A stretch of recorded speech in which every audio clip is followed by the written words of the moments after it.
Ooh, nice. Rob bringing out the Mavericks this morning. It is our pre-Thanksgiving show. Joining us, Robert and Dawn from the Secret Wine Society. Secret Wine Society. It is a secret. Down in Oakland and Douglas County. I've been down there, and it is such a cool shop. And even though wine is front and center, you've got some other really good stuff there, sake and the beer that we were drinking here, which I've already polished mine off. That was really good. Yeah, so what you were saying about these hops, I agree. So a lot of this stuff's over hopped. I had a woman in the store, she's from Texas, and she says, I'm going to send you some beer from Texas. I'm like, okay. So 2 weeks later, I get a 4-pack of electric jellyfish in the mail. So I'm like, okay, what's this? So I take it home. I drank one of these things. Now the alcohol said about 6.5, but it had a weird hop bill. And I'm drinking this, and I'm like searching on the web for stuff, and all of a sudden, I got soaked. It just knocked me out. The hops made me incredibly tired. I was on the floor, on the kitchen. I had these 2 Egyptian male cats, and they're just like using this opportunity to like extort some more Kirkland pate out of me. And my wife comes down. I literally couldn't move. And so she's like, what's wrong with you? And all I could say is, electric jellyfish. I mean, I was going to bring it on the show. I had an extra can. I'm like, I don't know, these guys will be slumped over the console of me. So this stuff with the hops dialed back is really nice. I do love hops, but yeah, it can be a bit much. It was good though. Well, this is what's nice about this, and I mentioned this, usually the hops are all up front, at least in Oregon beers. It's just right there in your face. This is on the back end. You taste the malt before you do the hops, which is generally not the case. I really like this. And the name of that again? This is Copper Legend from Jack's Abbey. So now we're going to move on to a really interesting wine. So you can tell by the color, this is not your average wine. So this is almost ale colored wine. Yeah, so what this is a, well, there's 3 monikers for this type of wine. So they call them orange wines, skin contact wines, or amber wines. So I don't like the term orange wine because people say, hey, are there any oranges in there? I'm like, no. And skin contact wine, people's brains just start going in weird directions. So I use amber. Well, it's a great description because that is the color. It is. Yeah, so what they're doing is they're pressing the juice, but they're leaving the skins in. This has about 10 days of skin contact from the Moscato grape. And then he's fermenting it. That goes into these giant casks called boti, which are made out of Slavonian oak. So it's good. It's very aromatic. Moscato is a nice aromatic varietal, but I think this would be delicious with Thanksgiving. This would be great with turkey. I don't know how to describe this. This is really different. I love the way it smells. Yeah, and you'll notice you get tannin. So most of these wines that are white wines, you're not going to get tannin because they're not leaving the skins in. So leaving the skins in will impart color. You might want to give them some cheese with that. Really I was going to say this would be really good with a sharp cheese. Yeah, so my wife will. So we have a cheddar cheese and a blue cheese. Thank you. Oh, So well, the the blue cheese will come later, but the blue cheese is to go with That's for the last one. dessert wine. okay. but these really need food. Now I would call this a step 3, maybe a step 2 amber wine. Step 1 would be a porch pounder, where you're going to get the aromatics and the color. Porch pounder. A porch pounder. Step 2 is something like this, where okay, your brain's trying to say, okay, what is this? Why are there tannins in here? This is weird. Step 3, I mean, they take these things to extremes a little bit, where imagine somebody says, I need some big tires on my truck, right? Because it's muddy, it's snowy. But then somebody takes it to the extreme and you end up with the monster truck rallies, right? So it's like, it doesn't need to go that far. So some of these amber wines are so extracted, they're so muddy and so dirty, they're hard to drink.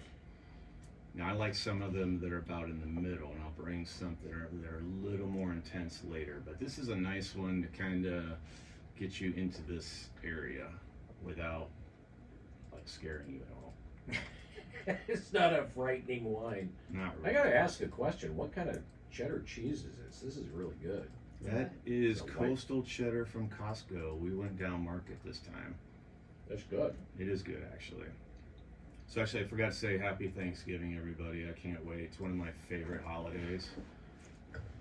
We have a tradition where I'm from in Ohio. So I grew up in northeast Ohio. They had Channel 43, and they would play the original King Kong at 1 o'clock.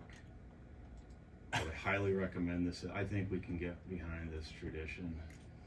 1933. That is one of my all-time favorite movies. And for some reason, this seemed to work. 1 o'clock it rolls on, and I have fond memories of King Kong and Butterball turkey. I really do. And those guys, there are also these two guys, I don't know, Big Chuck and Little John, they would do the monster movies at night and do these crazy skits like that were funny and had this weird laugh track that you would appreciate. I was watching these, my wife's like, these are so dumb. But I'm like, that's why they're funny. That's why they're funny. Now, for us, it was Sinister Cinema with Victor Ives here.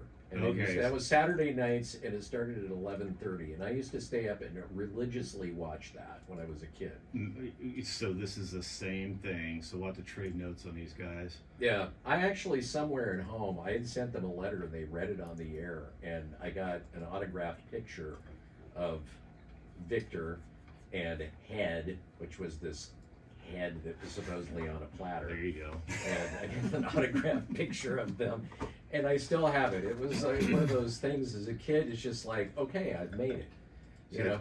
Big Chuck and Little John would do these dumb skits, but the laugh track made it funny. It's on YouTube actually. It's like like for example, this big giant scary guy goes into a grocery store, right?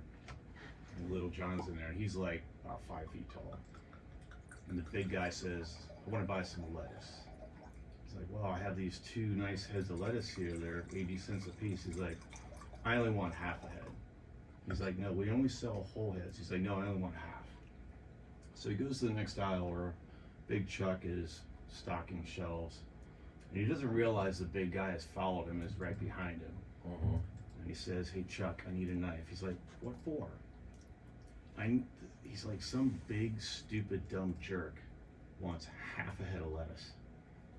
And he turns around, looks up, and the guy's glaring at him. He says, and this fine gentleman wants the other half. Just stuff like that. But the laugh track at the end is killer.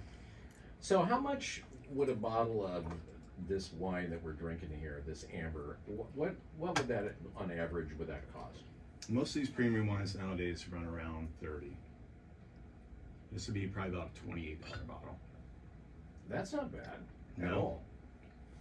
No, I think this is absolutely delicious. Now, again, I can see by the look on your face that it's a processing where this is a very different wine than most wines. But once you get into these a little bit, and it, like I said, they can be very, very extreme. I'm trying not to bring those in.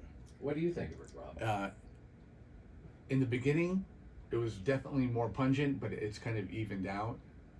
I like it. I just like the fact that It's so unique. It is. It's totally different. So and that's one thing that. So when I went down there with Wine Julia, it's like you were trying to figure out stuff that hit my sweet spot. Is that pretty typical of folks that come in there, that you kind of, poke and prod to kind of find what their palate is, or try to push the palate? I mean, Yeah, it's really like a wine journey. What I tell people is don't focus too much on trying to build your palate. It will happen by itself.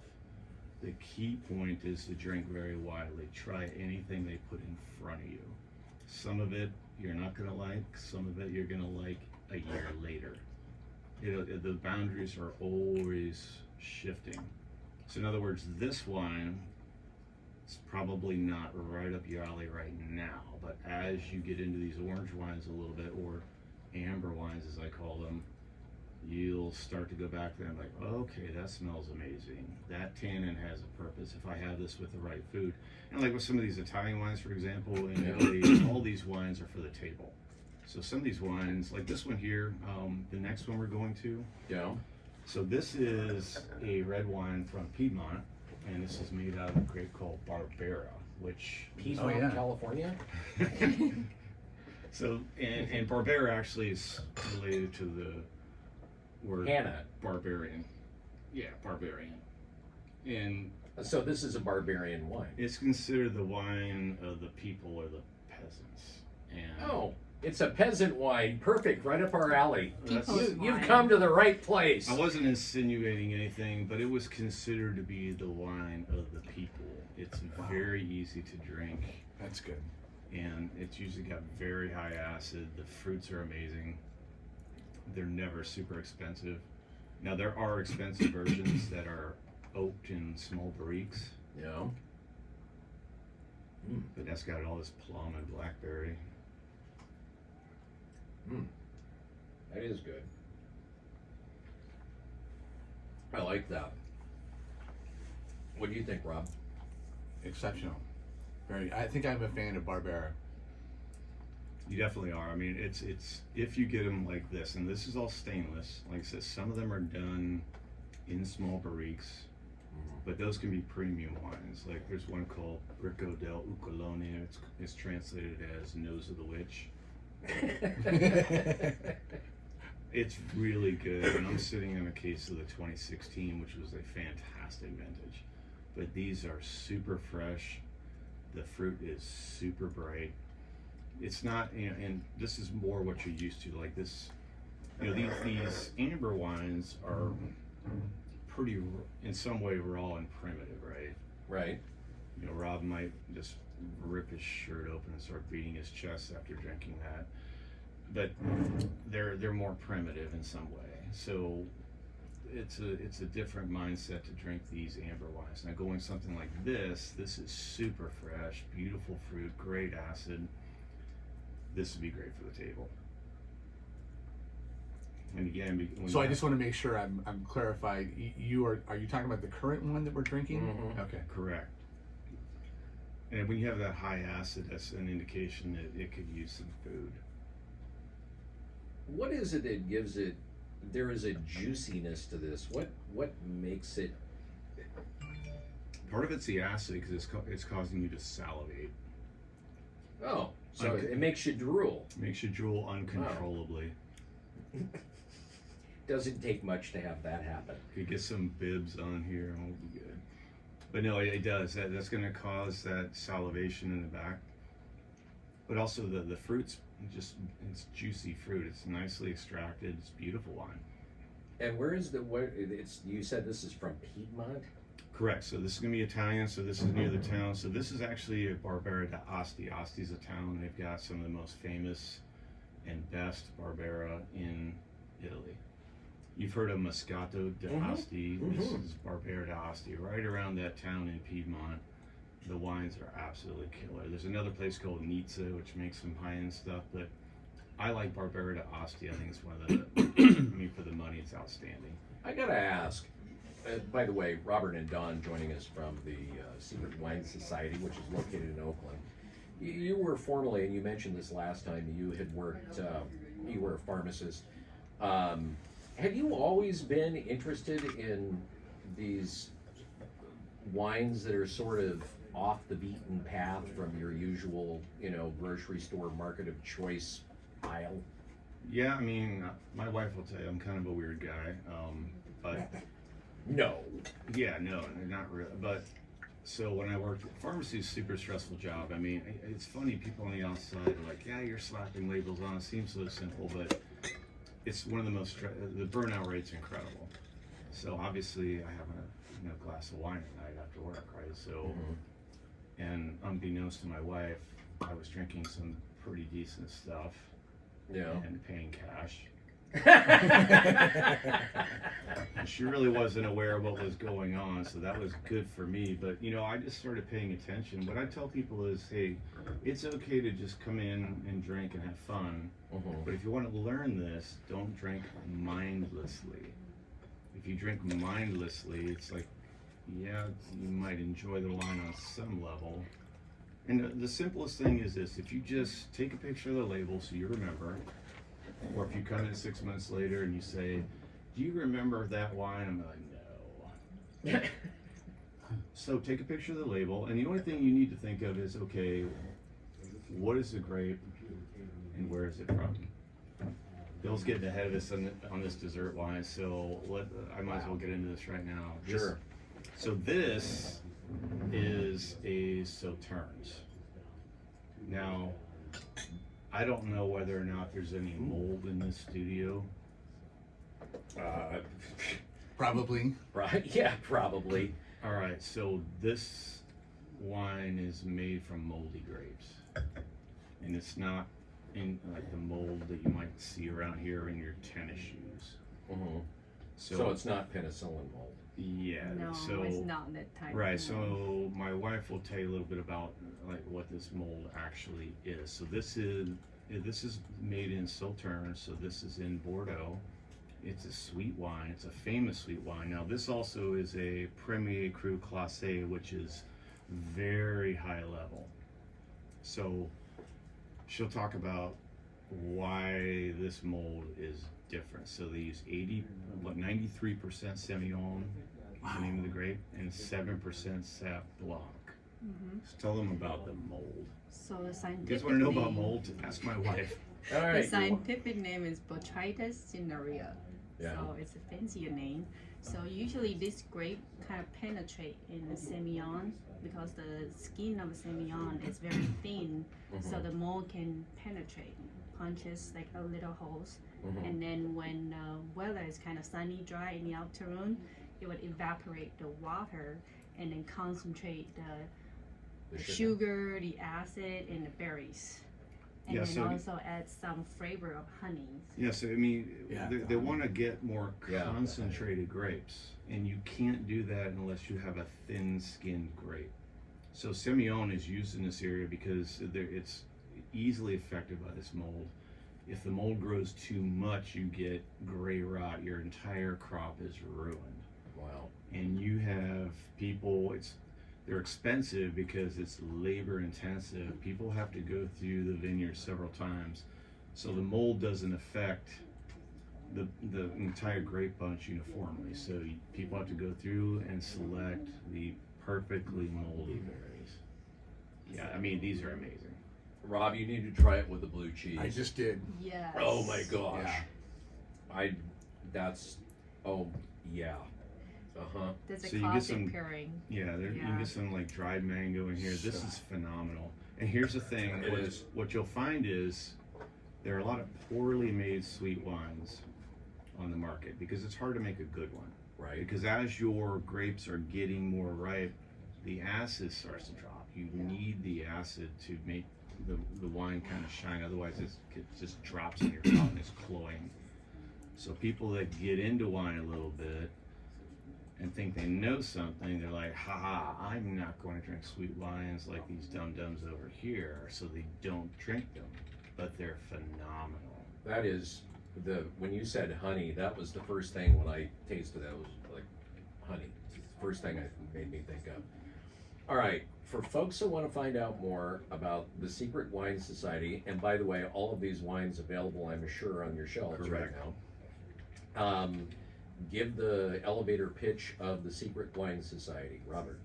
Yeah, so basically we're located in the historic town of Oakland, Oregon. This is off of exit 140. If you're coming from Eugene, it's maybe 45 minutes depending on how fast you drive. 1.5 minutes off the highway. We're open, well, if I get employees, we'll be open every day, but we're working on that. So right now it's guaranteed Wednesday through Sunday, open at noon. We're open very late until 10 o'clock on Friday, Saturday, and on Wednesday, Thursday until 7, and 12 to 5 on Sundays. We'd love to have you. Yeah. It's a lot of fun. It is a wine library. The website briefly, Secret Wines, the Secret Wine Society.com. Yeah, Robert, catch Don, us on thank you. Instagram. Appreciate it, guys. Thank you. Yeah. It was great Happy having you. Thanksgiving, everybody. Happy Thanksgiving, everyone. Watch King Kong tomorrow. I'll be one of those.